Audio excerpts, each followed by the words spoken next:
Hello, welcome back to Men with Issues. My name is Zach, like the little oval bubble says.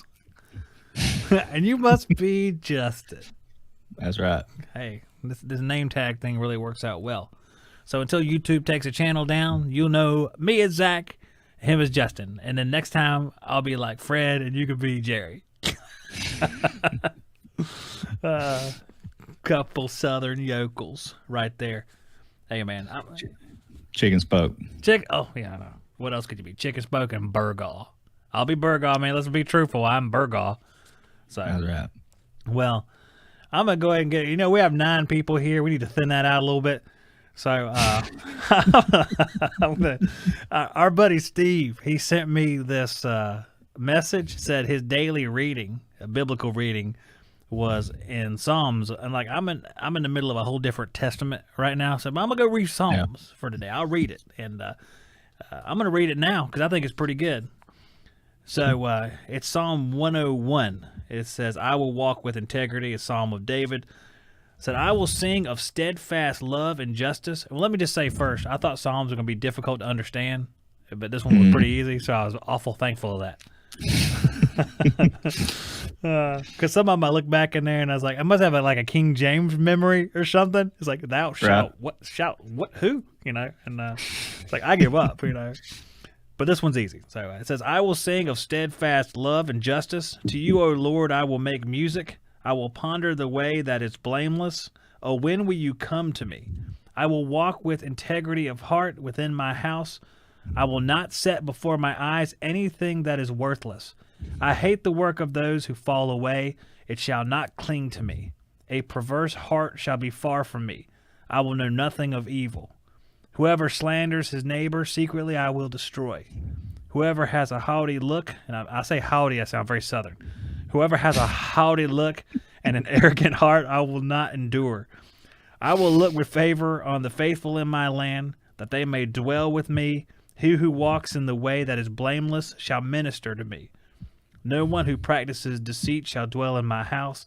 No one who utters lies shall continue before my eyes. Morning by morning I will destroy all the wicked in the land, cutting off all the evildoers from the city of the Lord. I thought that was pretty good. That was a good one right there. 9 people still here? I mean, what do I got to do here? I just went up to 10. It just went up to 10. Right. All right, look at it. We finally found the right dudes out there. We had to weed out all the guys that said, all right, Bible thumper, I'll see you, Mm-hmm. Oh, man. Hey, well, let's just go ahead and put it out there. This week, Justin's completely unprepared for this show. Completely unprepared. I mean, we got to be honest. Drop the ball as my co-host duties. Did not do my part. Zach did all the legwork. So you shared stuff on Facebook. Hey, that's not true. You shared stuff on Facebook. You did some of the social media. Facebook. Yeah. But I didn't prepare like I should have. So don't be surprised if Zach doesn't do 90% of the talking this week. Oh no. You'll be talking just fine. And the reason why I brought up is just funny because each week, one guy may run into like issues, whether it be like one of the other jobs he's working on or something in the family or something. And that's okay, because typically, I think I was here the last week or the week before, you had a ton of stuff you brought with you. And I remember I was looking at mine, and I had like a couple things written down. I was like, all right, okay. Except the difference between you and me is I didn't mention it. I was like, okay, yeah, I got stuff too, That's all right. As long as we shoot to both prepare, at least one of us will. That's the throwing crap on the wall technique. I like that. Hey, that works for me. So Right. I think we can get us started here. I have some stuff that I know you will have opinion on. We'll be able to talk about, so I'm not worried about it whatsoever. And the very first thing I wrote down under this show was the conservative purge has begun. And before we ever talked about it, I was like, man, these guys are dropping like flies now. Because as soon as those guys crossed into the Capitol building, I don't know if you call them conservatives, Republicans, pro-Trump people, whatever you want to call them, as soon as they got into the Capitol, the Democrat guys were like, okay, now we can step it up because we have this as justification for whatever we want to say now. Before, I mean, they were still, obviously didn't like conservatives, but now they're disappearing off social media. They're taking down Twitters, including the president. But president now they can do what they've always wanted to do, and it's justified. That's what it feels like, doesn't it? It feels like, all right, we can do this now. We have them. It said the president has been banned from social media. I'm not sure if that's all the social medias, but I know Twitter, that's his thing. I guess Twitter's his thing. Yeah. I follow a guy named Elijah Schaefer, who is, I want to remember the name of his show. Oh my gosh. I cannot remember the name of his show, but he went with the guys into the Capitol to cover it. He actually went with them. So he was actually he was one of the first ones I heard speak out against it because, believe it or not, my brother-in-law was there for the speech. He went to Washington. So he was at wherever they were at, on the mall or whatever it is.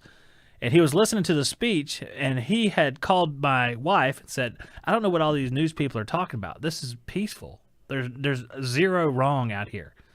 And then Elijah was evidently in a different area where some guys had broken into the Capitol and caused some issues. So there was an element of this get-together which was not peaceful at all.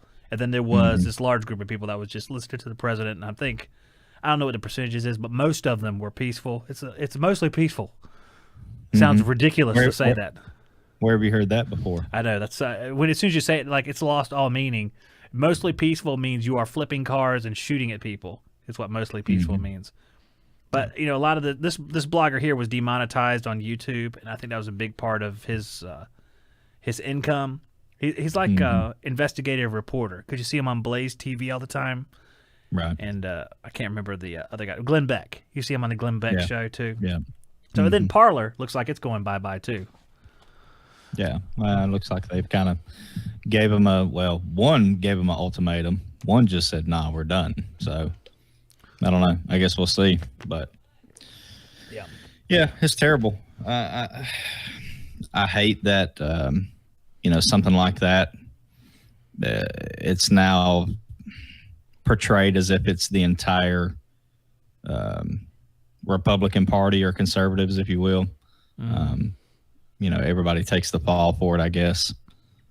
So it's awful. I mean, I obviously I totally disagree with it. They absolutely should not have done that.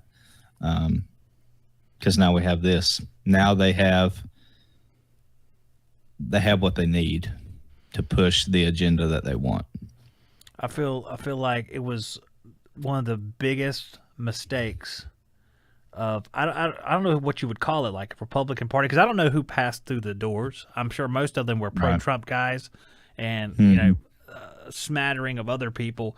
But as soon as they crossed into the Capitol or pushed back those fences outside, because I've seen some videos where they pushed down and shoved the police down and stuff like that. As soon as that happened, they gave the other team all they needed to execute what they wanted to do, and plus, it made the entire Republican Party, like you're saying, now they're the symbol of the entire party.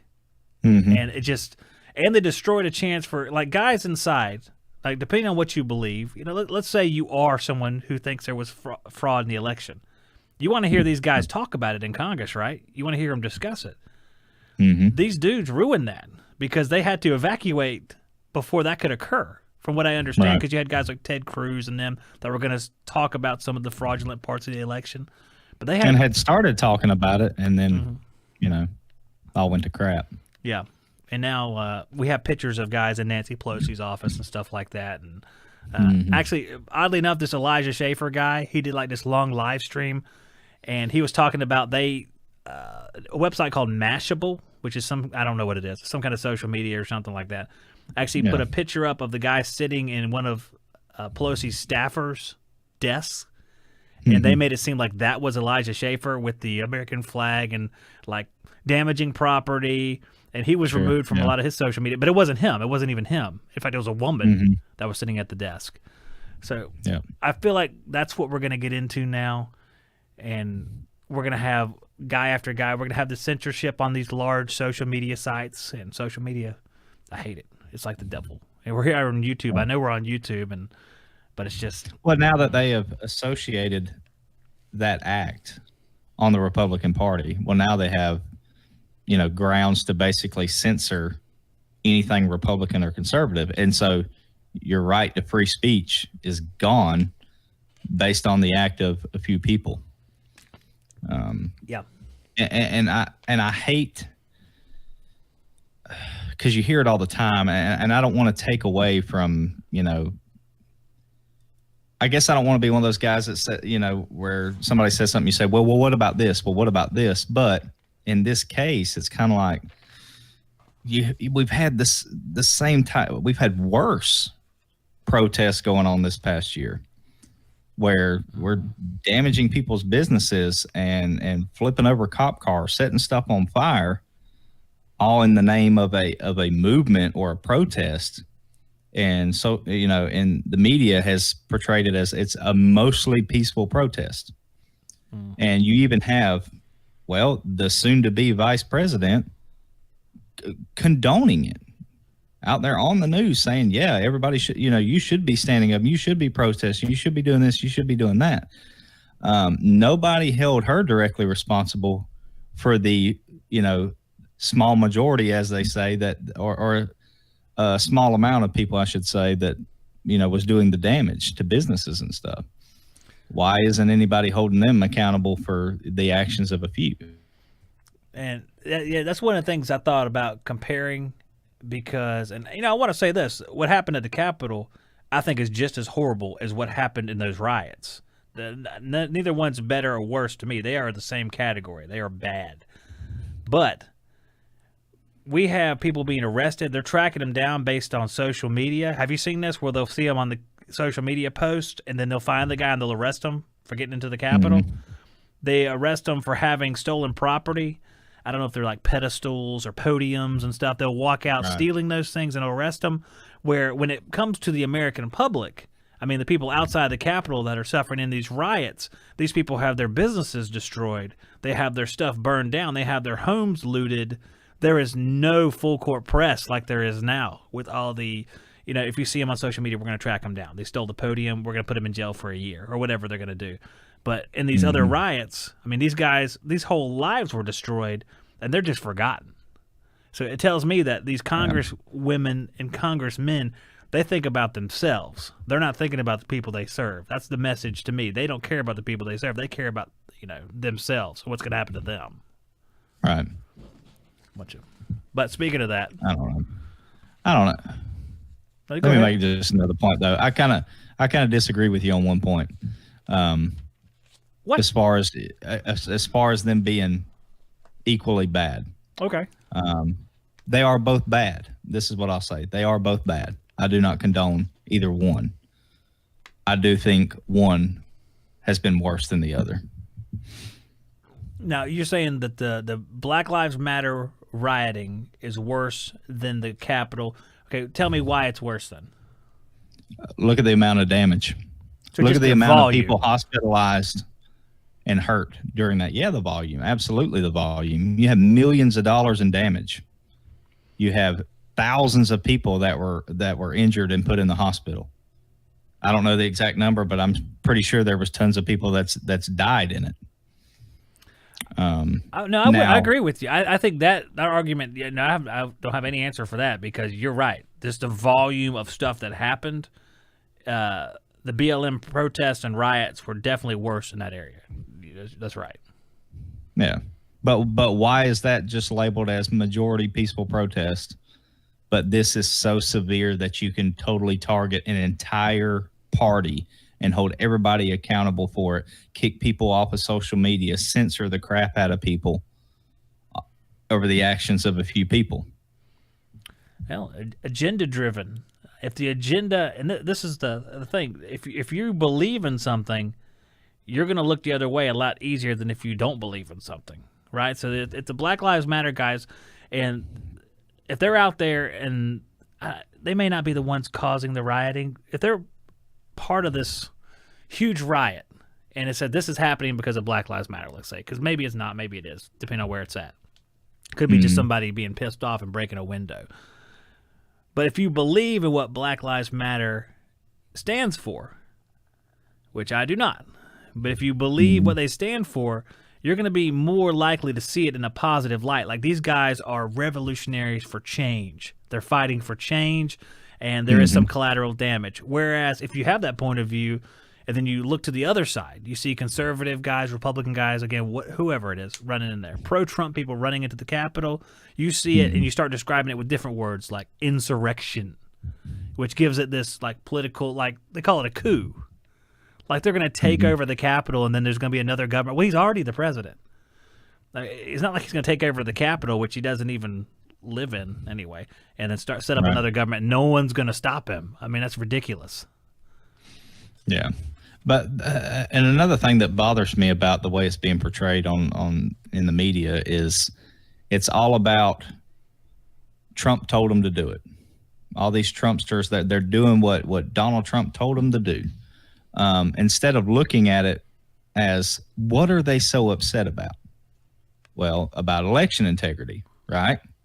So what is so wrong with giving this mass group of people what they want and actively investigate the elections? And if it comes out that it's true, then whatever. But give the people what they want. But instead, it's just Donald Trump told them to go commit acts of violence. That's what's being portrayed. So they hate his guts. Yeah. And that's one of the big reasons for it. They hate his guts because his personality. I don't even like his personality, but they hate his guts because he's in their face. And if it's the media, I mean, he's constantly taking a dump on them, basically, and they hate him for it.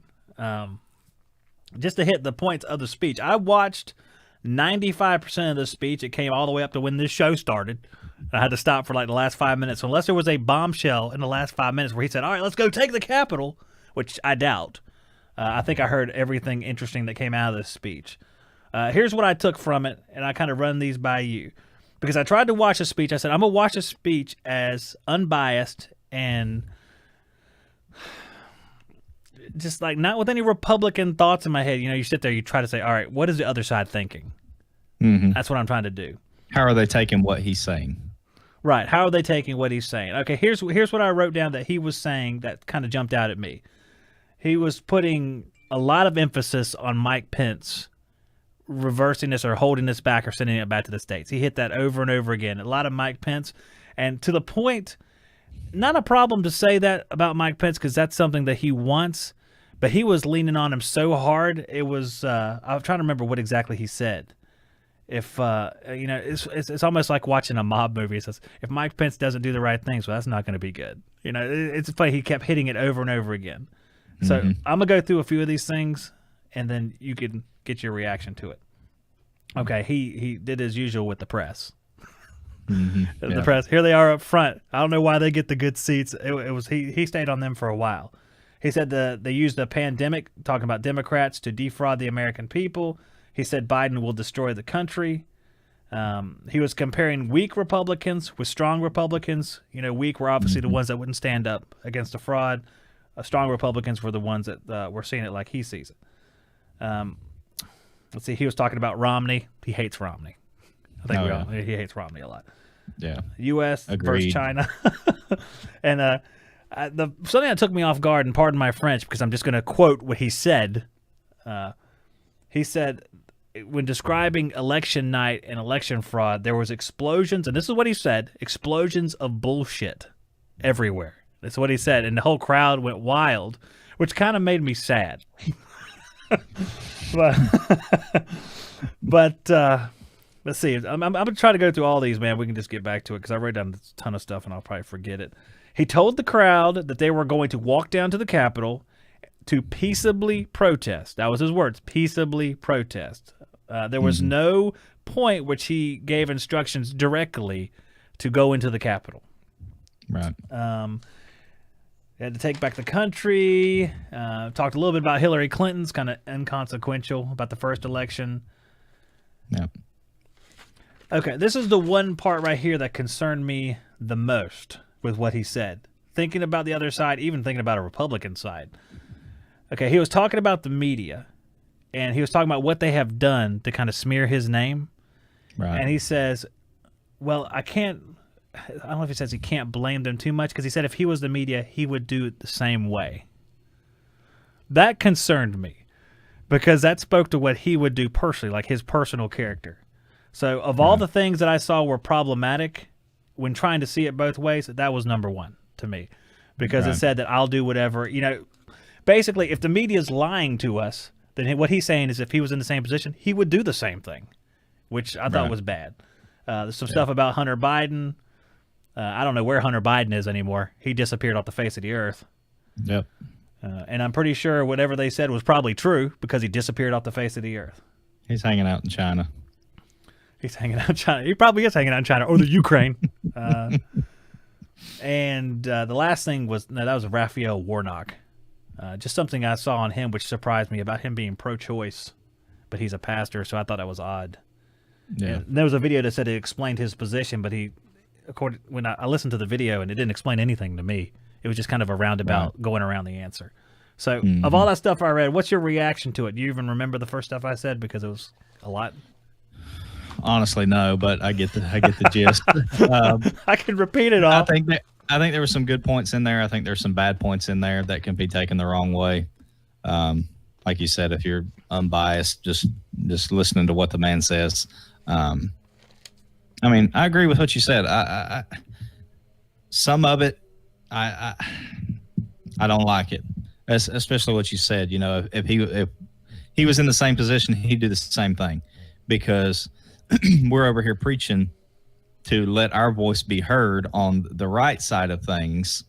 And we talk about freedom of speech and all these things, but yet you're saying, in other words, what he's saying is if the media was majority Republican, and you had the ability to silence the left, you would. Well, that's not right either. As much as you don't agree with them, you shouldn't. They have the right to freedom of speech just like anybody else. Isn't that worrisome, though? It's worrisome because does that mean he's actually done something like that already? I will tell you something that one of the big things that bothered me right off the bat after all this was going down, he has done nothing but talk good about Mike Pence for 4 years, how he's a great man, and he does the right thing and this and that, and he couldn't have picked a better vice president and all these different things. And as soon as Mike Pence didn't do what the president felt like he should do, he immediately, because I seen it, I seen it firsthand myself, he posted on Facebook almost immediately about how Mike Pence didn't have the courage to do what he needed to. Basically just turned around and started bashing him. And I'm like, man, you are sitting here bashing your own vice president on social media. That ain't right, man. Whether you agree with him or you don't agree with him, I don't feel like that's the thing to do, because that doesn't paint a good image. You know what I mean? If you don't agree with Mike Pence, then maybe you have a conversation with him after the fact and say, look, man, I really thought you were going to go a different way with that, and I really thought you supported me, or however he wants to portray it to him. But don't immediately get on Facebook and start bashing your current vice president because he didn't do what you felt like he needed to do. And immediately everybody went to saying, oh, Mike Pence is he's a typical politician, and, we've been saying this for 4 years and stuff. I'm like, no, you haven't. Everybody's been praising Mike Pence for the past 4 years. Yeah. What are you talking about? He's a typical politician. Now that he does something that you feel like he shouldn't do, he's just the devil now. So I didn't agree with that whatsoever. You know what? The problem I'm seeing, especially watching this speech, is I see these bits and pieces of stuff. And, the show's called Godless America. And I'm not going to say our president is godless. I mean, that's not what this is supposed to be. But I'm wondering what is godly to do in particular situations. I'm wondering about the behavior that we see. And the trick is here, I thought about this. I said, all right, Zach, if you go back in time, would you change your vote? No. I would not change my vote, because the alternative is a whole ideological problem. I don't believe that stuff. But I started thinking, man, I wish I had someone else to vote for. Someone else that I think could say, I mean, that's a godly guy, because, and I've heard, we both love the Robertsons podcast. I love listen to it, learn a lot about the Bible, learn a lot about, just a whole bunch of stuff, and I'm entertained by them. They're funny. Yeah. But the view of Trump they have, I started to differ on it. I'll be honest with you, because of some of his behavior. Because I don't think, and he didn't. The thing is, Phil said he's talked to him several times and tried to share Jesus with him, and I know that's legit because I believe I trust those guys. I trust them. Right. But the president didn't mention Jesus or God at all, and he didn't act in a way that everything I've read says to act. So that's what concerns me. What concerns me is I don't know. Here's where I'm at with it. I think he does believe in God, and I do believe he believes in protecting, Christian people in the church, as a whole, as far as their rights and things like that. And I do believe he believes in God, but as far as acting godly, no, I think he fails at that, which we all do. Right. We can't sit here and sit on a high horse and look down upon Donald Trump and all the things that he's done wrong. But no, I don't think he conducts himself in the right way sometimes. Yeah, and this is no way a judgment on him because, like you said, no. I mean, I did about a million things wrong probably today. So absolutely, still, daily. I want to read you something because that's what I do. We got 12 people in here. We need to get down to 8, so I'm going to read this. It's Romans 13, and it says submission to the authorities. I want to get your opinion on this because I came across this as I passed through going to Corinthians. So it says, let every person be subject to the governing authorities, for there is no authority except from God, and those that exist that have been instituted by God. Therefore, whoever resists the authorities resists that God has appointed, and those who resist will incur judgment. So I thought about that. I'm like, well, if we're not supposed to be causing trouble, basically. We're not supposed to cause trouble. We're not supposed to be going to battle with people physically. We're supposed to treat everybody like we love them, our neighbors and our family. We love them all.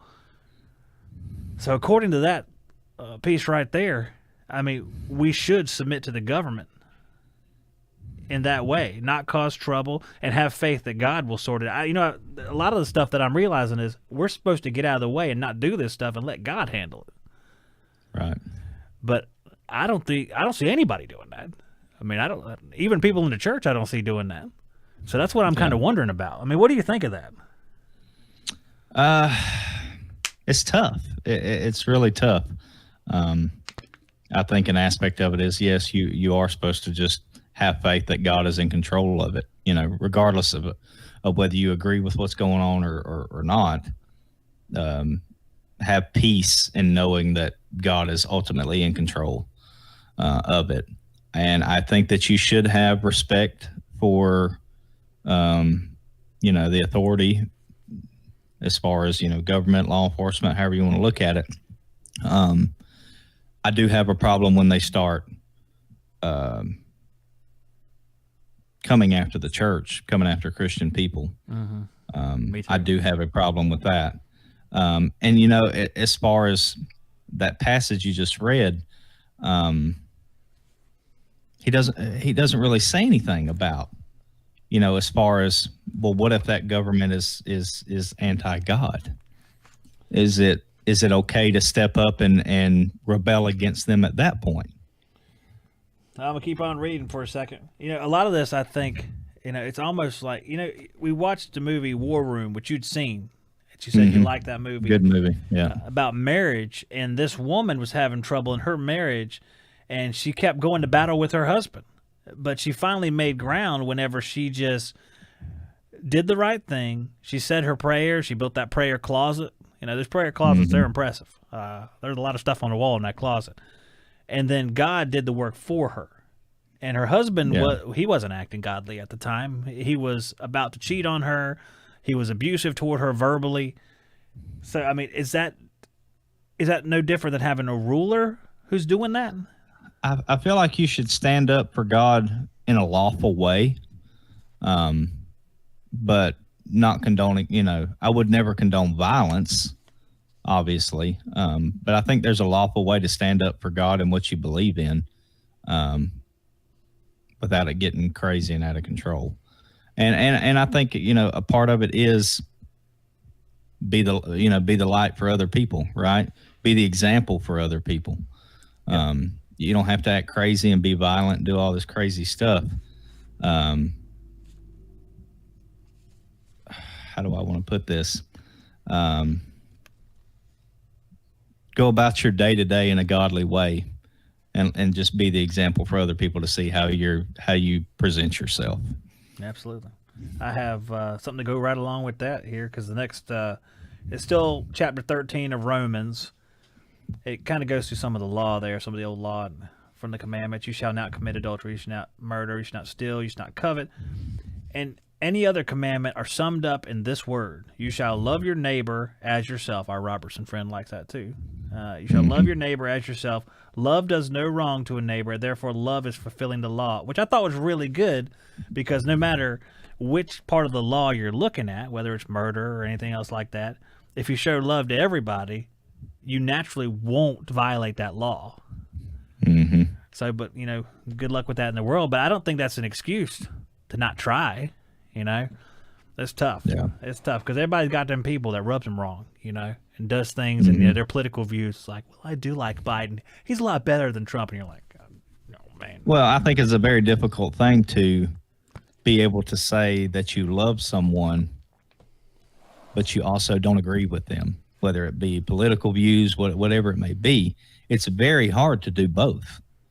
It's very hard to say, I don't agree with what you're doing. I don't agree with how you think, how you live your life, but I love you.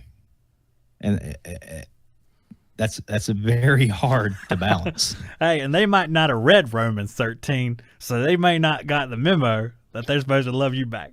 Yeah. And that's tough, because, I have people in my family. I'm going to be honest with you. I have someone in my family I haven't talked to in years. But I know, reading this, that's not the right way to be. Right. I should have been reaching out, trying to build a godly bridge in between myself and my sister. It's my sister. And I haven't done that yet. And that's on me.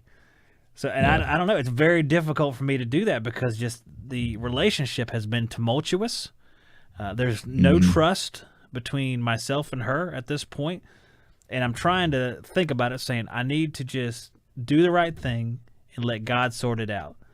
Even if I get burned by it, and what does he say? I mean, how many times you forgive people? 7 times, 70 times, or whatever it is. You forgive them every single time. But man, that's a bitter pill to swallow. Yeah. I don't know if you have people like that. I think you have to find a balance in letting her know that you love her. That at the end of the day, that is your sister. But I also believe that God gives you common sense on how you should go about things. Obviously, if you've been burned by somebody or whatever multiple times, you can love them, but you tread lightly on certain things. Yeah, I think I understand. I guess that's what I'm trying to say. I kind of understand. Maybe you don't open yourself up in certain ways where you're going to get, I don't know, burned that easily. Peel it back a layer at a time. Yeah, that's going to be a tough one right there. But I guess that's going to be, one of the reasons that it really wasn't planned to talk about that on the show. But I think one of the reasons just coming out with it is it gives me a little bit of accountability if people have heard me say that now. So they said, I wonder if he's talking to his sister now. And if he doesn't, I'm not watching this show. These guys aren't godly, Yeah. Well, I not to stay on the topic, if you're uncomfortable talking about it. No, it's fine. I have to talk about it. I just think it's one of those things, and obviously this is outside looking in, and I don't know all the ins and outs of it, but maybe it's one of those things where you just reach out and say, I just want you to know that I regret all the things that have happened in the past. I want you to know that I do love you. You are, my sister, and I would like to start, building that relationship back. It's not going to happen overnight, and understand that, I'm going to take it a step at a time, but I just want you to know that I want to start making an effort towards doing whatever. Yeah. That's, at least then you've done your part. You know what I mean? And and the expectations are not, well, everything's hunky dory and we can just totally forget everything in the past. Well, no, but you're making an effort to move past it. That's a good idea, man. That's I think that's exactly what I'll do. I'll reach out to her. Man, she's always sending me messages. I'll see if I still have her information, and that'll be my homework for this week. I will reach out and establish contact before our next show. There you go. That'll be it'll be hard enough to do that. I'll tell you what, just been through a lot, but if I think about it, I said, I look down there at the comments, it says oil branch. I think that's olive branch. There you go. He fixed it right there.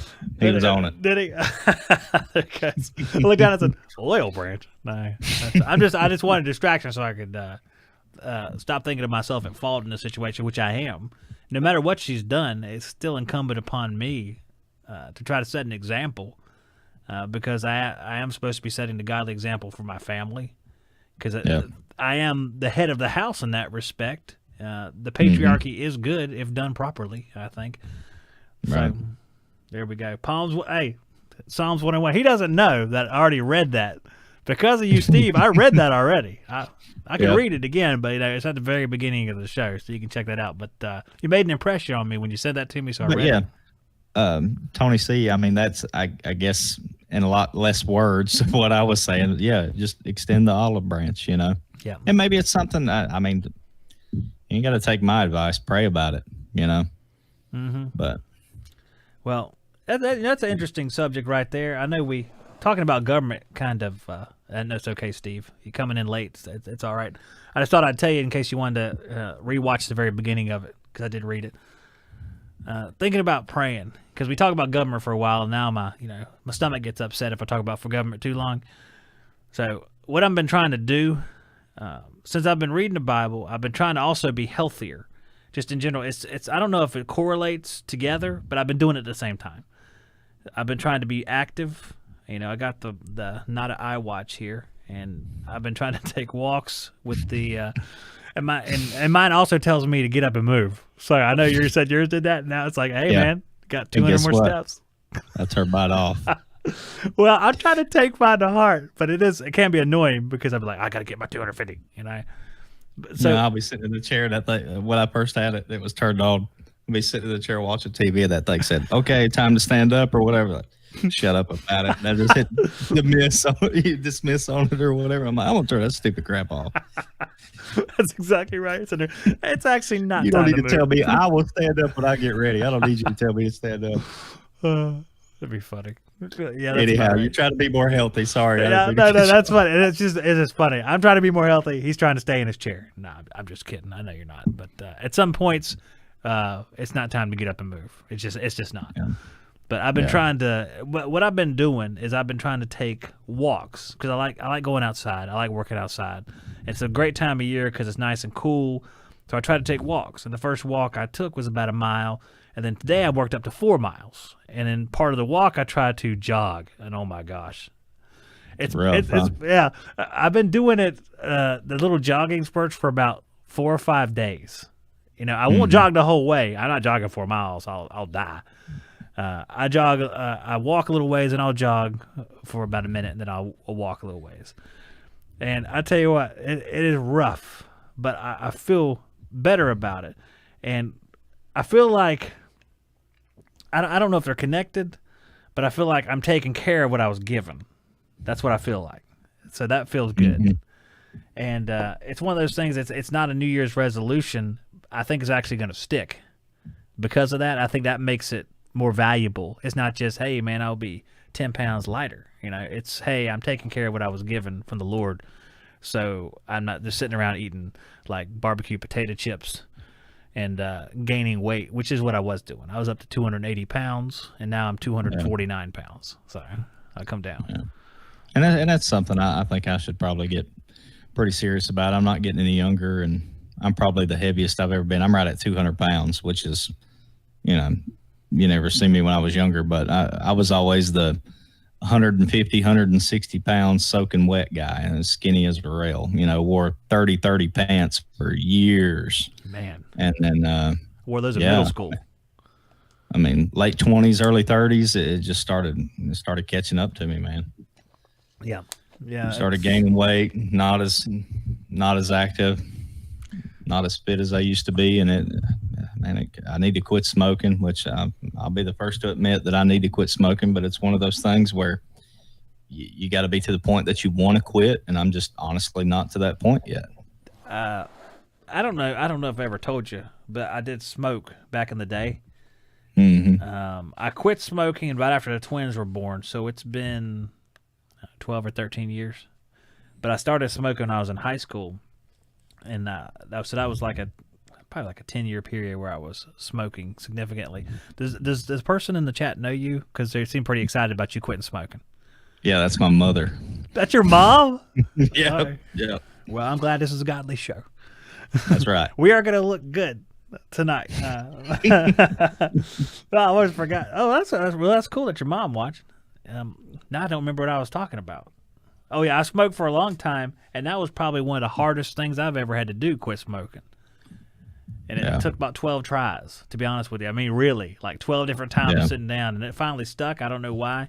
But I still think about having, because I used to smoke cigars. And did you quit cold turkey, or did you wean off? Well, I think it took so many tries because I quit cold turkey. Because I would do it, and I literally one time remember quitting. Say, I'm quitting. I grabbed my cigarettes, I crunched them up, I threw them in the trash, and later that day I went to buy cigarettes. Right. And that was before they were very expensive, but it's really, really tough. So I don't envy you having to go through that now, because I know how hard it was for me. Yeah, it's tough. I don't know. I was looking for. I mean, it's just one of those things where it's like I guess it's a habit, however you want to label it, but it's a habit. And it's just even if you're not even craving the nicotine, it's just habit for you to do it when you get in the car, or do it after you eat, or before you go to bed, or when you wake up in the morning, or whatever. It can be hard to kick. I think it's just as much a habit of timing, habit of where you're at. I mean, when I was in the work van, puff all the way there. I mean, that's probably one of the toughest ones for me is driving. Yeah, it's and after I eat.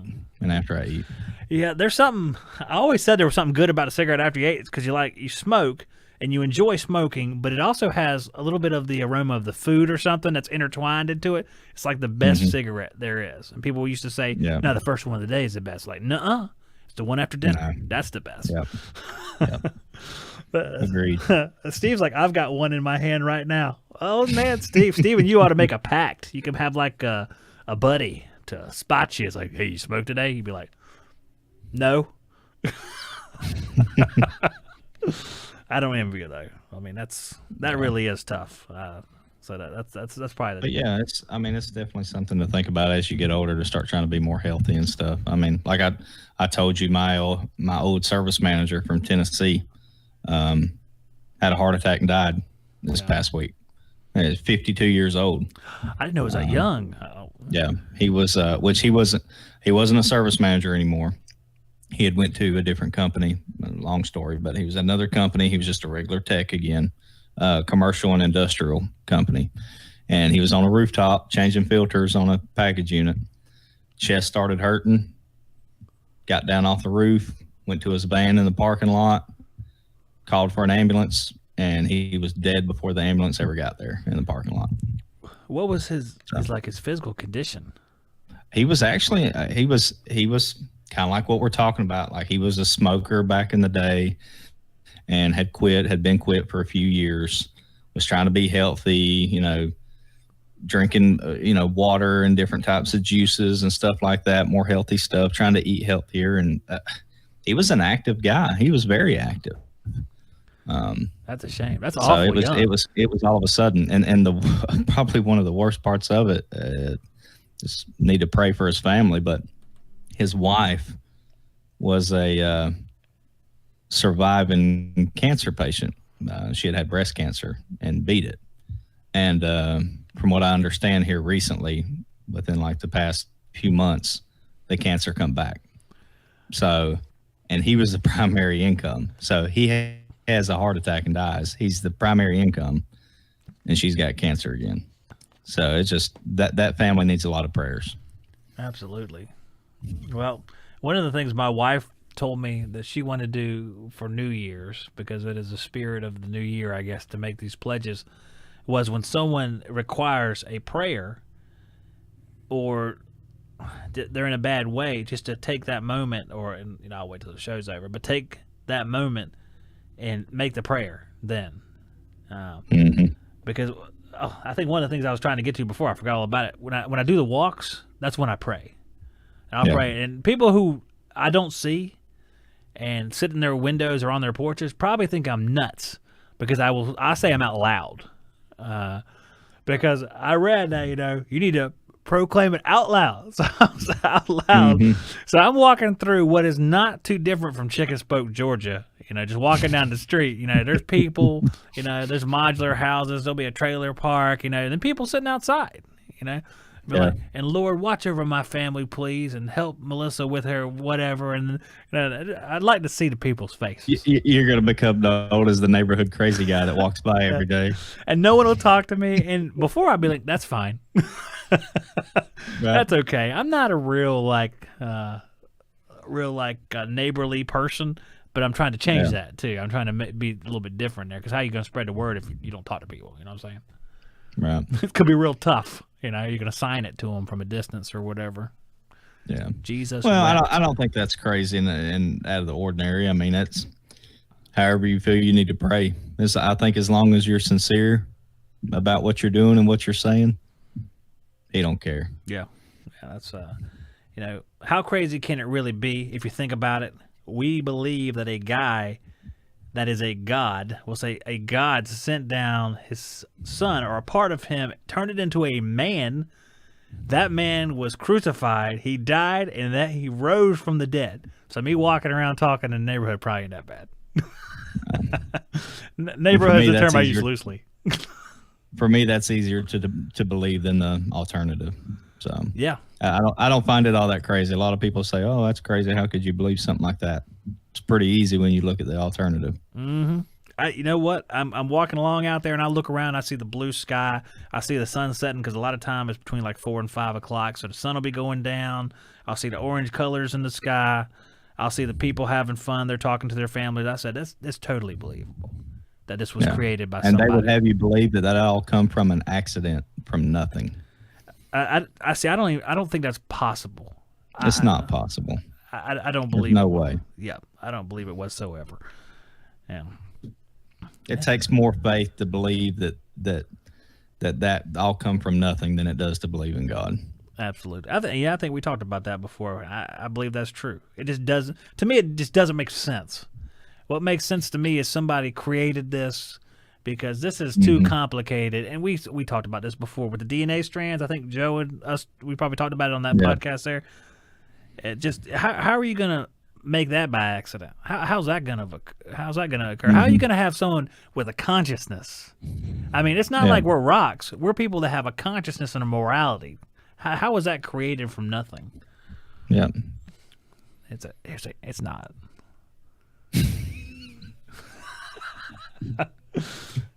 Genesis. That's right. Oh my gosh! I love this. I love this subject. I'm gonna tell you what, man. To be honest with you, after we got off the politics and just talked, I've enjoyed that more, actually. Yeah. Politics sometimes is a sour note, maybe a detractor, and not something that helps us out. I've thought about it a lot this past week, and it's everybody is so enwrapped in it right now.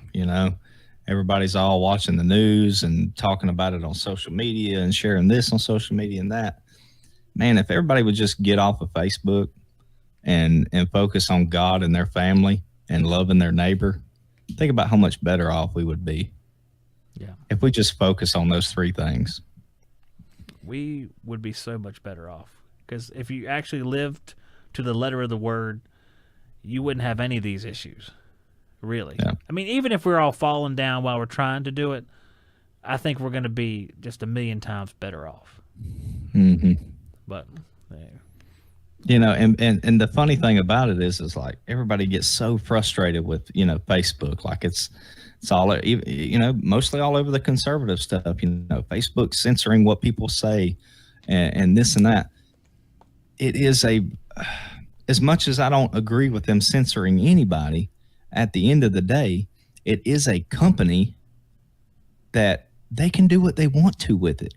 So if you don't agree with what Facebook's doing, why don't we all just get off of it? Yeah. You're better off anyway. I mean, just for your time management and so many reasons. I mean, think about how much time you spend staring at your phone or your laptop and how much time you could be spending on other stuff. I mean, not even if you're saying you're not doing godly things, you could be cleaning your gutters and stuff like that. You'd have more stuff done in your life. But I don't know. I took the app off the phone so I can look at Facebook. I just had to go like to the web, like use Safari and look at Facebook. So it's a little bit more difficult. There's not as many features, and it keeps me off of it. Well, I did get it back. As you know, I deleted my account and everything for a few months, and it was great. And I told myself I wanted it back for Marketplace so that you can buy and sell locally, you know, because pretty much Craigslist is dead around here. I don't know what it's like in North Carolina. I haven't used it in a long time, but I have used Marketplace. Yeah. So everybody uses Marketplace. So if you're looking for stuff local to, you know, buy or sell, that's where it's at. And I do enjoy it for that. But I really try not to scroll too much and look at what everybody's putting on there because it's about politics or stupid crap. And I just really don't. I've got to the point where I really just don't even want to see it. I don't blame you. I feel the exact same way about it. I think it hurts you more than it helps you. Yeah. I do my little bit of research. I watch my few videos on what I want to watch, but that's about it. I try not to be consumed by it. I don't blame you one bit. You know, it feels like the end is coming. Doesn't it? It does. It does feel like the end. I'm going to read this again just for Steve. Do it. Because I thought it was really good. When he sent it to me, I read it. I was like, this is really good for right now and really good for forever, you know. I will I hope he's still here. I will walk with integrity. I will sing of steadfast love and justice. To you, O Lord, I will make music. I will ponder the way that is blameless. Oh, when will you come to me? I will walk with integrity of heart within my house. I will not set before my eyes anything that is worthless. I hate the work of those who fall away. It shall not cling to me. A perverse heart shall be far from me. I will know nothing of evil. Whoever slanders his neighbor secretly I will destroy.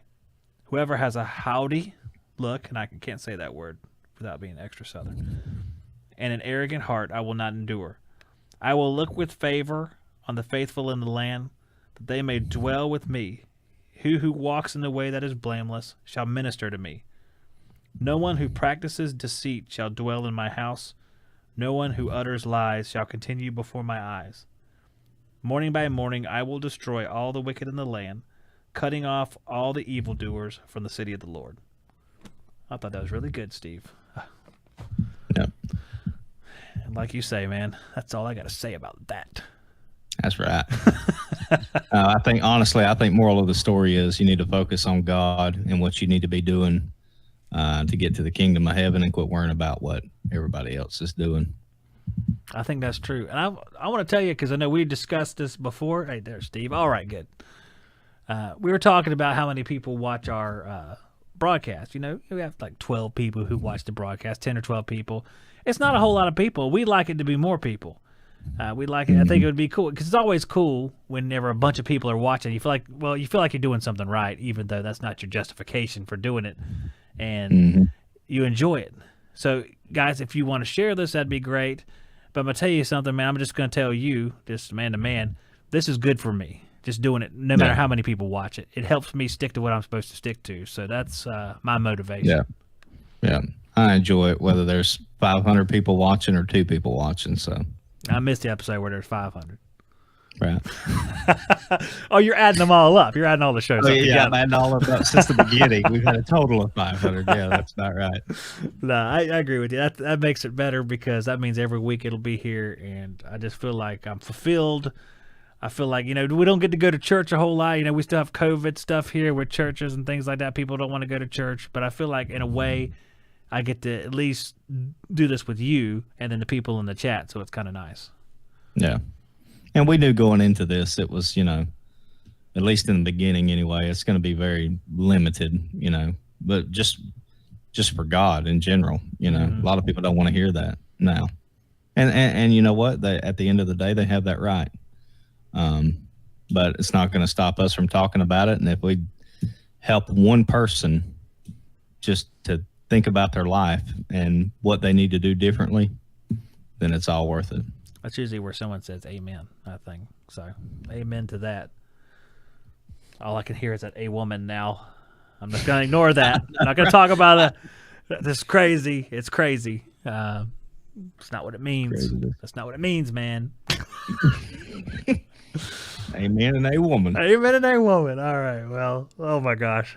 I hate that that's what I think about, but because of just recently. My mind goes there too every time.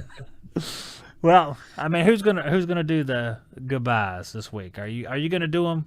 No notes. Why don't you do them? No notes. No notes. Chicken spoke. No notes, Justin. Well, we appreciate you guys coming in for another one.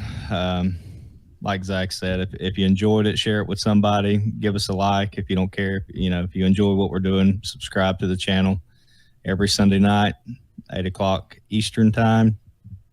We appreciate it, and we'll see you next week.